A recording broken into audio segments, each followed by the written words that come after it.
nandito naman ngayon tayo, no? Sa tinatawag na Subic Riviera Hotel. Okay? Sige.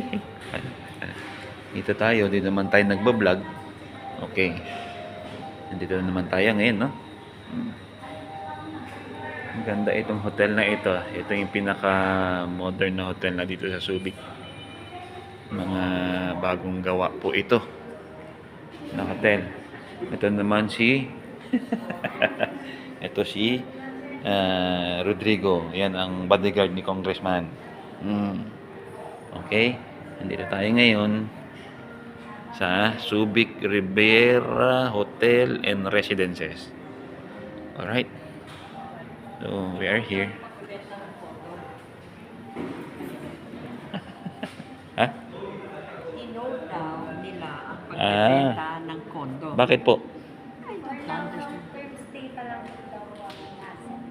But we watch in YouTube, the 30 square meter over is about 3 million plus. Tama ba yan? Tama yan, di ba? Tama. Sorry po, magkano? We watch in YouTube, the 30 square meters over plus is about, nag-vlog kasi ako, is about 3 million. O over, tama ba yun?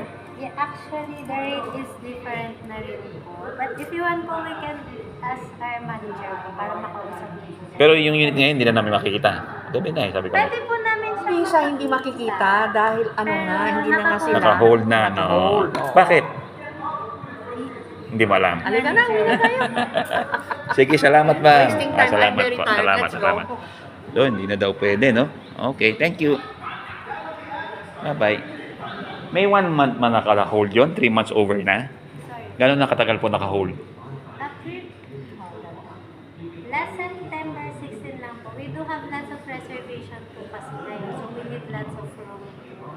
Kaya You need slot of rooms. Yes po. So instead of selling it, kung walang mga kwartong makuha, yun na muna. May mga long stay po kasi for 1 year, so we needed po na. Kaya i-hold po na yung mga rooms. So naka-hold siya. Okay, bye. Thank you. Bye. Thank you. So, okay po, no? We will go home na po. Eh, naka-hold siya. Alright. So, let's go na. Hindi raw Okay. sila muna Bye-bye.